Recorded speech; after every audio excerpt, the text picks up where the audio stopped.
Pactos dañinos. ¿Cómo dije que era el tema? Pactos dañinos. Vamos a leer 3 versos en Isaías capítulo 30, versos 1 al 3.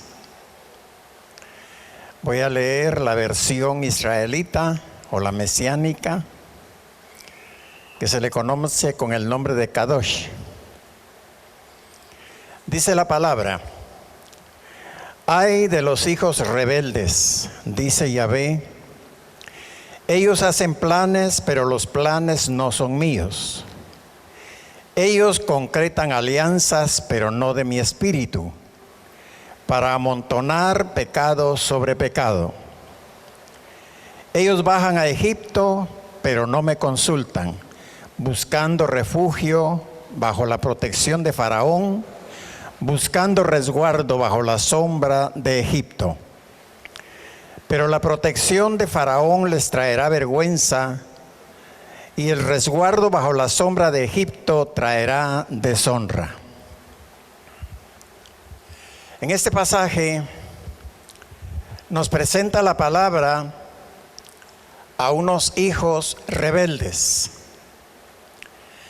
que ejecutan planes sin tomar en cuenta si es o no la voluntad de Dios.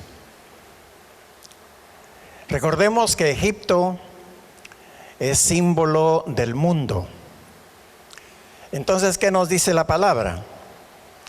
Ellos estaban tratando de hacer alianzas o pactos con el mundo. ¿Por qué razón? Porque ellos creían que Dios ya no les oía, que Dios ya no los defendía, ya no los guardaba, que se había olvidado de ellos, no sabiendo que Dios siempre iba a estar pendiente de ellos. Sucede lo mismo en nuestros tiempos. A veces pensamos que Dios ya no nos responde, que Dios como que se olvidó de nosotros, pero Dios ahí está. Somos nosotros los que nos alejamos, somos nosotros los que muchas veces no queremos oír la voz del Señor, y por esa razón nos sentimos solos, desprotegidos, pero ahí está el Señor. Notemos las consecuencias que traen hacer alianzas con quienes no debemos hacerlas. Le pregunto en esta noche, ¿ha hecho usted alguna alianza o ha hecho usted algún pacto? Hay muchos que hacen pactos y hasta pactos de sangre, que según ellos esos pactos no se rompen. Pero al fin y al cabo son pactos humanos. ¿Sabe usted qué es un pacto o una alianza? Quizá usted piense y diga: yo no he hecho pacto con nadie, no me he aliado con ninguno. Pero alianza o pacto significa acción de aliarse 2 o más naciones, gobiernos o personas. También quiere decir conexión o parentesco contraído por el matrimonio, unión de cosas que concurren a un mismo fin. Y esto va para todos los casados. Ya se casaron, ya hicieron un pacto. Y no lo hicieron solamente entre ambos, sino que ahí también lo hicieron juntamente con Dios. Eso quiere decir que por ese pacto o esa alianza quedan unidos, quedan amarrados, como se dice, hasta que la muerte los separe. El término alianza hace referencia a un pacto que se establecía, como dije ya, entre 2 o más personas. Recordemos que antiguamente Dios hizo muchos pactos. Los podemos encontrar a través de la lectura de toda la Biblia. Y uno de los primeros que encontramos es el pacto de Dios con Noé. Dios hace un pacto con él porque dice que dentro de toda aquella generación que había en ese entonces, Dios lo halló a él, que era el único que no se había contaminado ni había tomado parte en cosas del mundo, sino que se mantenía fiel a Dios. Y Dios pone como señal el arco iris. ¿Recuerda usted que Noé construyó un arca para que todos los que quisieran ser salvos en aquel entonces entraran al arca? Lamentablemente, solo Noé, su familia y todos los animalitos por parejas que Dios le mandó que hiciera que entraran. Eso lo vemos en Génesis 9, del 1 al 17. Escuche las citas, tome nota. Le repito, Génesis 9, del 1 al 17. También hizo pacto con Abraham. A Abraham Dios le hizo promesa que su descendencia sería tan numerosa que no se podría contar. Sería como la arena que está a la orilla del mar, sería como las estrellas del cielo y que sería como el polvo de la tierra. Génesis 17:2 dice: yo estableceré mi pacto contigo y te multiplicaré en gran manera. Tu nombre será Abraham, porque yo te haré padre de multitud de naciones y te daré a ti y a tu descendencia después de ti la tierra de tus peregrinaciones, toda la tierra de Canaán como posesión perpetua, y yo seré su Dios. En este pacto Dios cambia el nombre de un hombre. Dios tiene la facultad de hacerlo. Nosotros aún no sabemos qué nombre nos ha puesto Dios. El nombre que tenemos es un nombre que nuestros padres eligieron y ese es el que llevamos. Pero dice la palabra que en aquel día, cuando estemos con el Señor, se nos va a entregar una piedrecita blanca y en esa piedrecita viene escrito el nombre de cada uno, que hasta en ese entonces lo vamos a conocer y así seremos llamados eternamente. Es decir, que el nombre primitivo era Abraham y Dios lo cambia por Abraham. Este pacto sería transmitido a toda su descendencia mediante la circuncisión. Eso lo encuentra en Génesis 17, del 10 al 14. Luego encontramos el pacto de Dios con Isaac en Génesis 26, 1 al 5. Dice la palabra que en ese pacto Dios perpetúa la promesa dada a Abraham hacia Isaac, hijo de Abraham. Y notemos que dice la palabra: por cuanto Abraham oyó mi voz y guardó mis preceptos, mis mandamientos y mis estatutos, Dios extendió el pacto que hizo con Abraham a su hijo Isaac y a su descendencia. Esto es importante que sepamos cada uno de nosotros. Como padres debemos obedecer lo que Dios nos dice, porque en esa obediencia Dios puede extender el pacto que haga con usted hacia sus generaciones. Hay alianzas entre Dios y sus siervos. Hay alianzas entre Dios, sus siervos y su pueblo. Pero debemos tener mucho cuidado con quienes hacemos esos pactos, que pueden ser graves y dañinos para cada uno. En este estudio solamente vamos a considerar 3 pactos que se hicieron y que no debieron hacerse. Y quedó escrito para que nosotros, al leerlo, no sigamos ese mismo ejemplo de ellos. El primer pacto que vamos a ver es el pueblo con el rey Naas. Es una alianza hecha por miedo. Dice la palabra que Naas tenía miedo del pueblo de Israel. Pero Israel viene pidiéndole aliarse con él.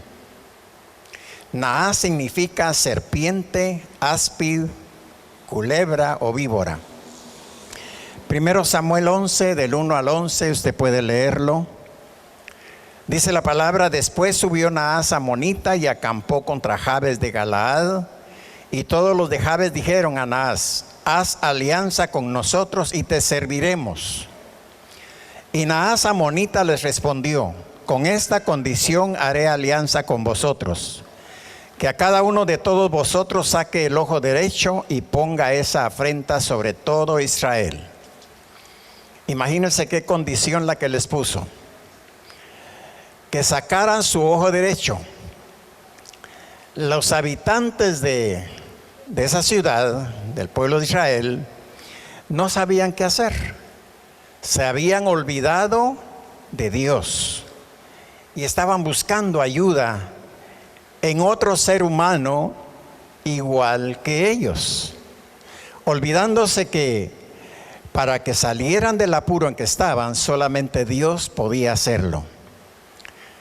Y todavía ellos le dijeron: muy bien, vamos a considerarlo, danos una semana de plazo. Vamos a consultar con el pueblo y si el pueblo está de acuerdo, pues lo vamos a hacer. En nuestros tiempos la gente busca ayuda para que los salven de cualquier situación. Estos hombres se habían olvidado de Dios, pero el Señor no se había olvidado de ellos.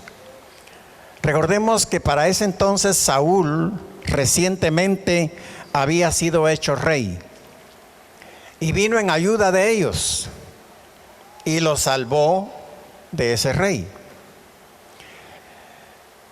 Mucho cuidado con hacer alianzas que no son del Espíritu de Dios ni son aprobadas por Dios.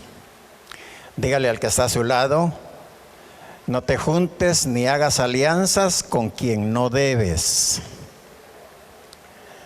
Note que este hombre lo que quería era quitarles el ojo derecho. ¿Qué puede hacer un hombre sin un ojo?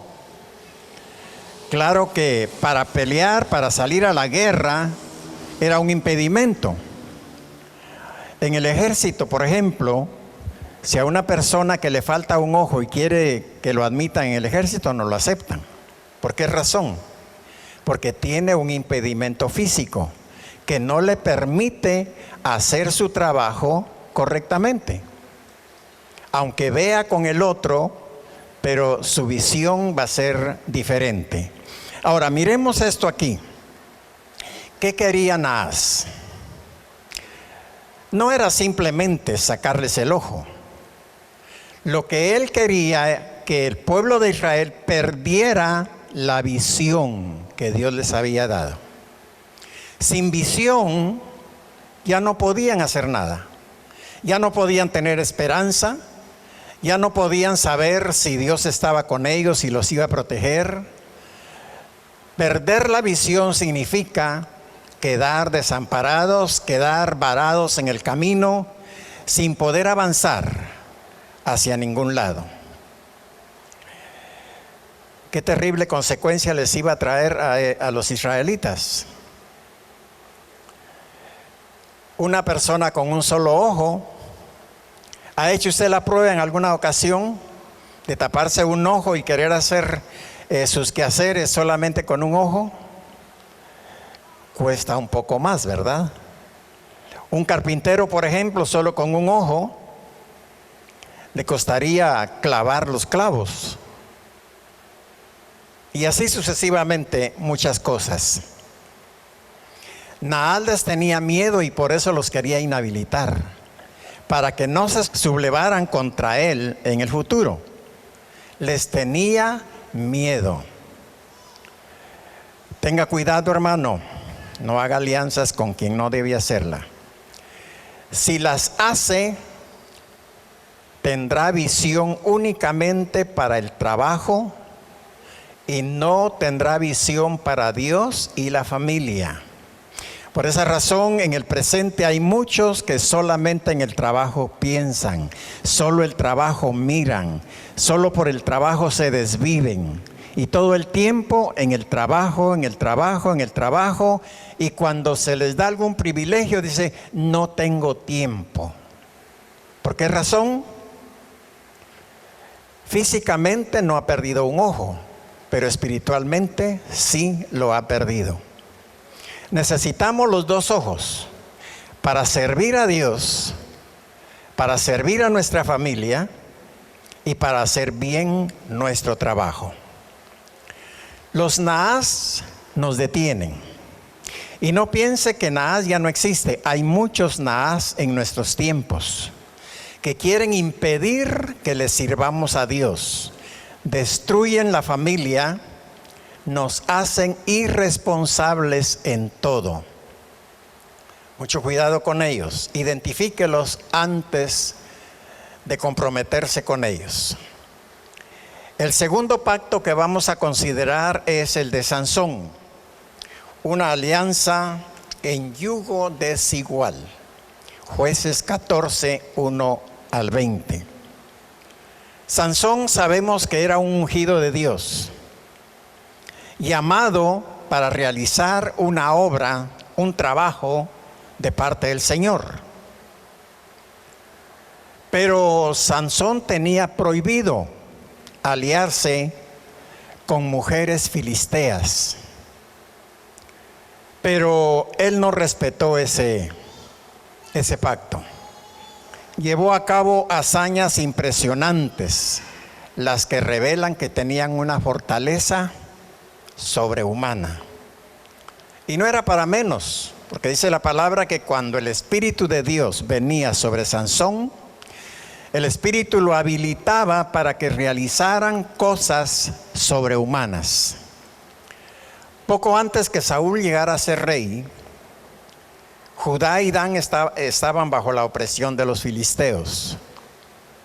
Aunque se le da el título de juez, no tenía el carácter, la personalidad y no realizaba las actividades de los jueces anteriores. Si su carácter moral hubiera estado a la altura de su fuerza física, Dios habría usado poderosamente para librar totalmente al pueblo de Israel. Pero Sansón hizo alianza con quien no debía hacerla. Como consecuencia de su debilidad moral y espiritual, fracasó y no cumplió plenamente la obra que Dios le había encomendado. Finalmente murió en cautiverio, sumido en la ignominia. Pero es necesario recordar que todas las hazañas de Sansón no están registradas en la Biblia.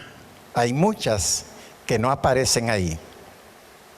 La madre de Sansón era estéril, nos dice la palabra, y habían llegado a la vejez y no habían tenido un hijo.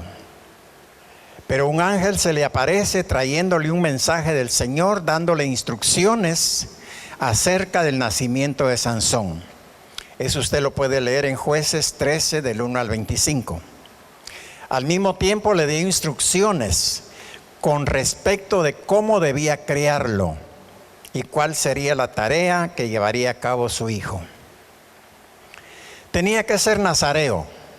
Eso quiere decir que no debía cortarse el pelo ni la barba. Y se debía someter a ciertas restricciones. La familia de Sansón pertenecía a la tribu de Dan y vivían no muy lejos de los filisteos. Por esa razón, creemos que Sansón había conocido cuál era el carácter de los filisteos. Los hechos de Sansón podemos dividirlos en 5 episodios. Número 1. Sansón, bajo el poder del Espíritu Santo, realizó definidos actos de heroísmo, pero se enamoró de una joven filistea de Timnat y se casó con ella. En la boda le dijo a los filisteos un acertijo Y ellos, al no descubrirlo, dice la palabra que presionaron a la esposa para que les revelara cuál era el secreto. Y la esposa presionó a Sansón para que le dijera cuál era la respuesta. Y al fin de tanta presión, él cedió y se lo dio, y ella se lo dio a los filisteos también. Entonces, llegó el momento en que tenían que darle a Sansón como esposa a esta mujer. Pero dice la palabra que cuando llegó el momento, encontró Sansón que a esta mujer se la habían dado a otro. Y él se enojó tan grande que fue y quemó todas las siembras de los filisteos. Y no cabe duda, los filisteos no se quedaron con los brazos cruzados, tomaron represalias contra él, lo fueron a buscar para matarlo. Número 2, luego Sansón encontró refugio en la peña de Etam. Cuando lo fueron a buscar, él se había escondido de los filisteos. Y dice la palabra que ahí lo fueron a buscar los mismos israelitas. Etán significa tierra del halcón o lugar de aves rapaces. Los filisteos llegaron a Judá buscando a Sansón, pero como no lo encontraron, los hombres de ahí les dijeron que iban a hablar con él para poderlo entregar. De esa manera, los de Judá fueron a buscar a Sansón y entraron con él en un convenio. Y él les dijo: amárrenme y llévenme con los filisteos. Pero dice la palabra que cuando lo llevaron atado de pies y manos, el Espíritu de Dios vino sobre él y rompió las ataduras, y con una quijada de un asno mató a 1000 filisteos. Los demás, al ver la matanza, huyeron, escaparon, llevando la noticia al rey de ellos. Cuando terminó, estaba tan cansado, tan sediento, que tuvo miedo de morir. Pero Dios, como dije, siempre está a nuestro lado. Dios hizo que de una peña brotara un manantial, y de ahí él pudo satisfacer su sed. Jueces 15 del 9 a 20, usted lo puede leer ahí. Vemos algo importante. Sansón fue escogido por Dios para pelear en favor de su pueblo, o sea, de Israel.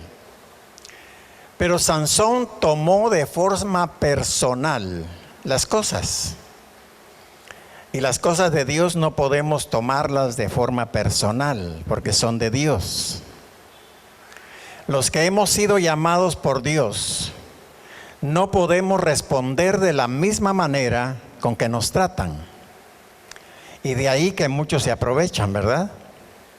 Hacen, nos dicen, y como no podemos responderles de la misma manera, pues nos quedamos callados. Y dejamos que Dios sea el que juzgue y el que a cada uno le dé su recompensa. Cuidado con hacerle daño a los llamados del Señor, porque ya lo hemos dicho en varias ocasiones, si ellos se quejan con Dios, ¿qué va a pasar? Hebreos 13:17, ¿qué dice? No es provechoso para nosotros que un llamado de Dios se queje de nosotros. Número 3, Sansón, esclavo de sus inclinaciones carnales, se fue a Gaza y visitó a una prostituta. Mientras él dormía, sus enemigos lo sitiaron y dijeron: de aquí no se nos escapa. Pero dice la palabra que a medianoche él se levantó para irse, pero encontró las puertas de la ciudad cerradas. ¿Y qué hizo? No las asaltó, no fue a pedir la llave. Dice la palabra que las tomó y las arrancó de su base y se las echó al hombro y subió con ellas a la cumbre. Y ahí, cuando amaneció, ahí lo vieron los filisteos. Lo puede leer en Jueces 16, 1 al 3. Número 4.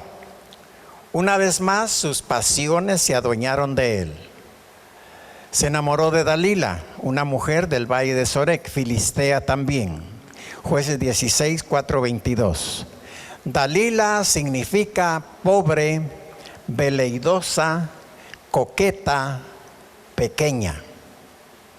Los filisteos le ofrecieron dinero a esta mujer para que investigara cuál era el secreto de Sansón, en qué residía su fuerza. Ella hizo varios intentos y en cada uno de ellos falló.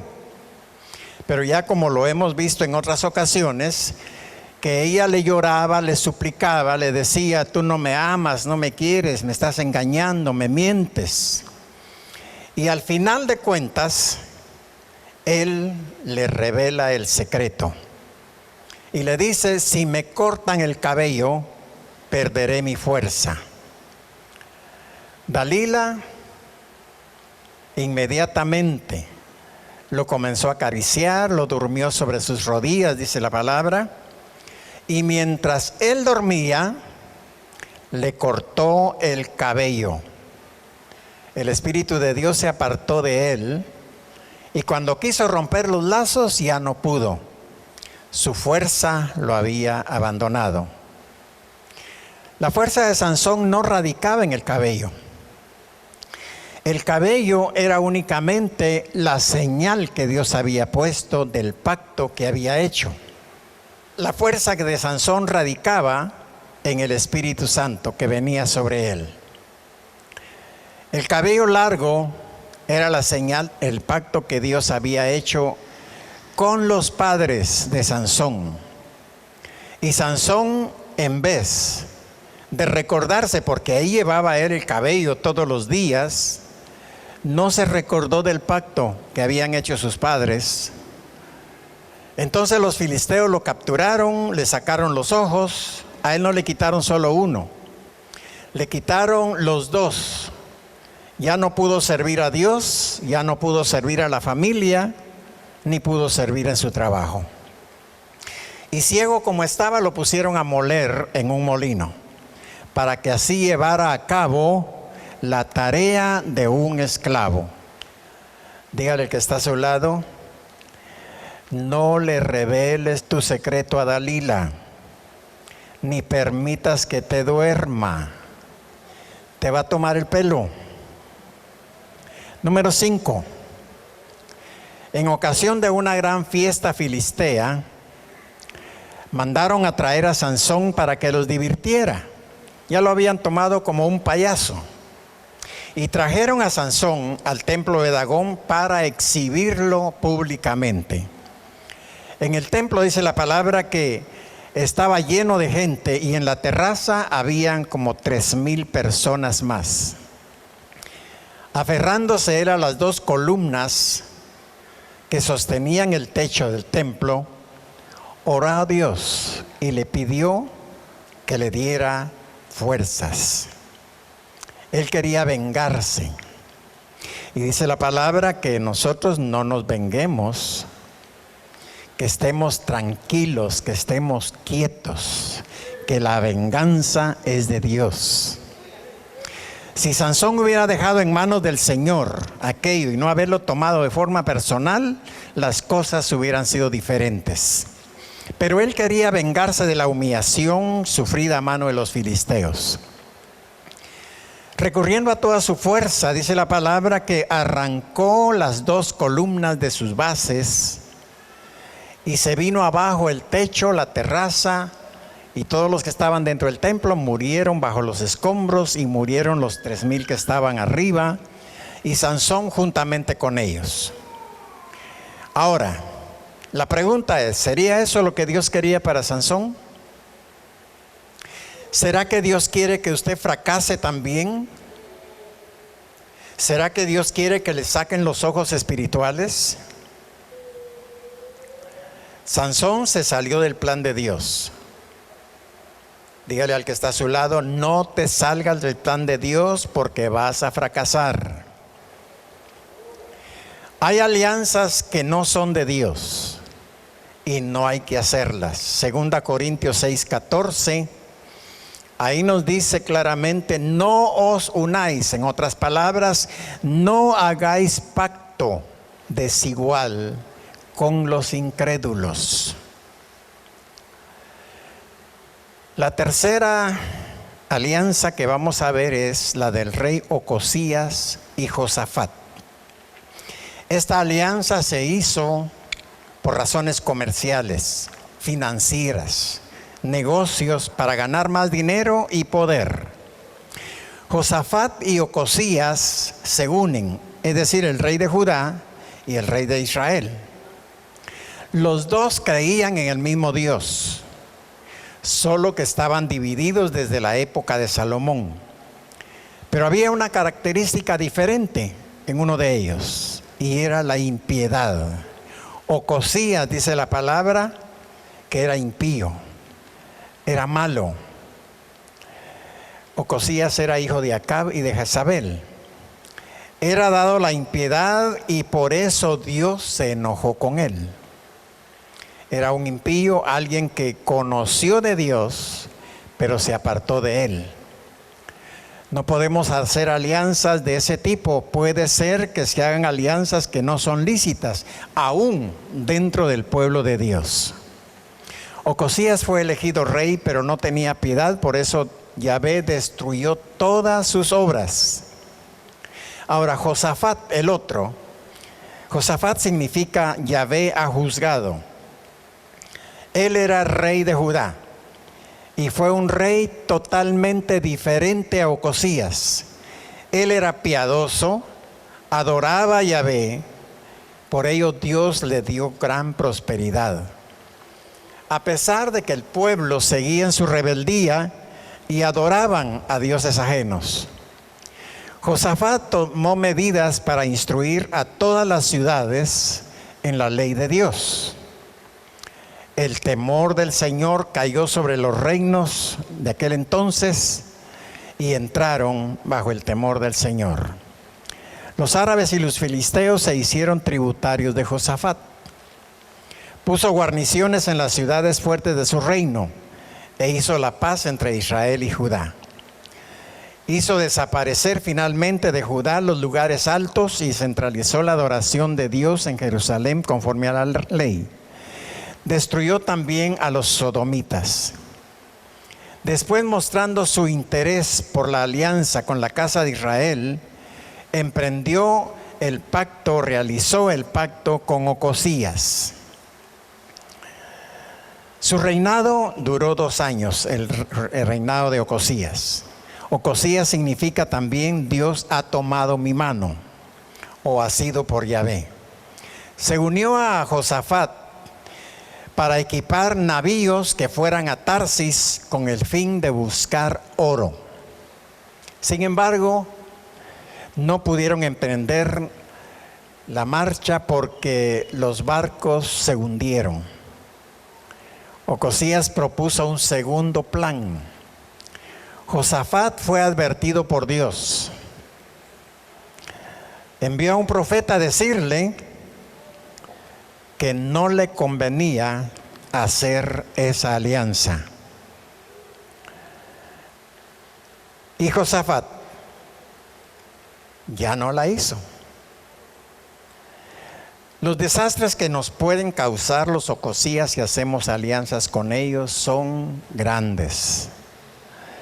Josafat hizo alianza comercial con él y fue un tremendo desastre. Si se asocia con Ocosías, su negocio y todo lo que emprenda de seguro se va al fracaso. 1 Corintios 5:9 dice, os he escrito por carta que no os juntéis con los fornicarios, no absolutamente con los fornicarios de este mundo, o con los avaros, o con los ladrones, o con los idólatras.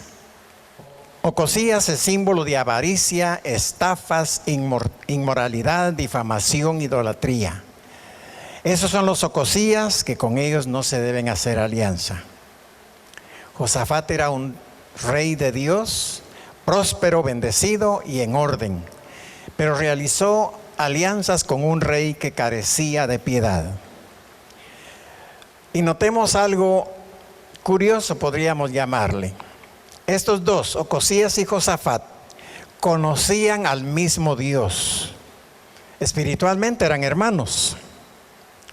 En algunas ocasiones no debemos hacer alianza con algunos hermanos, aunque vengan al mismo templo, sirvan y adoren al mismo Dios. Mucho cuidado. Primero investiguen, porque pueden fracasar. Como conclusiones, Dios le va a bendecir, pero tenga mucho cuidado con las alianzas que haga. Cuando haga una alianza o un pacto, permítale al Señor que la apruebe. Si Dios no la apruebe, no la haga. Pero si Dios la aprueba, tenga la seguridad que Dios le va a bendecir y que va a prosperar de acuerdo a su voluntad. Hay alianzas recomendadas por Dios, las cuales debemos hacer. Por ejemplo, en el Salmo 133 dice: mirad cuán bueno y cuán delicioso es habitar los hermanos juntos en armonía. Y termina diciendo: porque allí envía Yahvé bendición y vida eterna.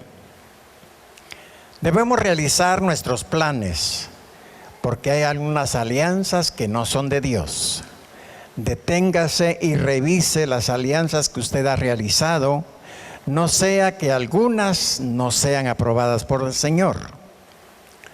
En las alianzas que Dios realizó, siempre dejó un símbolo para al verlo se acordaran que había un pacto y que debían cumplirlo.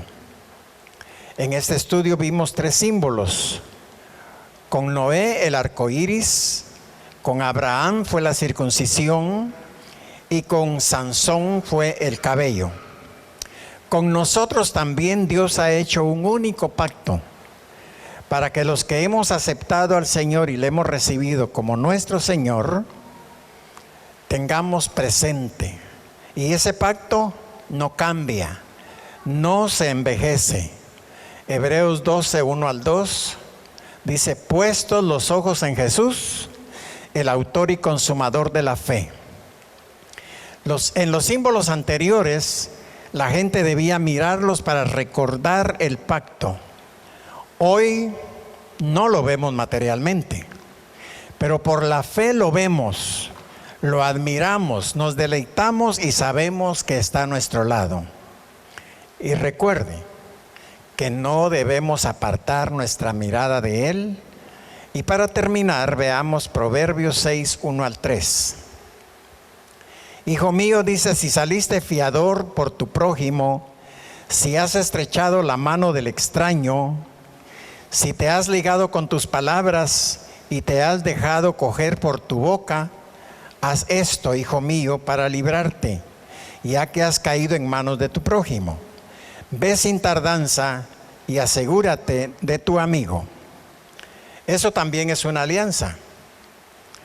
Cuando usted sale fiador de alguien, aún entre hermanos, puede resultar mal. Porque de repente ya no va a pagar, y a usted le tocará pagar lo que otro se comió. Dígale al que está a su lado: no seas fiador de nadie, ni de tu mejor amigo. Te puede fallar. Pero esta noche le digo que hay un amigo que no nos falla, no nos miente, no nos engaña. Y ese amigo es nuestro Señor Jesucristo.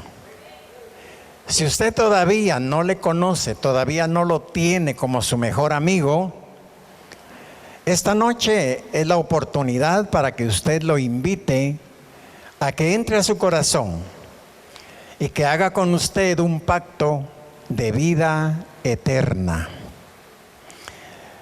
Este amigo estará con usted en todo momento, en las buenas en las que no son muy buenas y en las malas. Él no le va a fallar, siempre estará a su lado. Amén. Cierre sus ojos, hermano y hermana.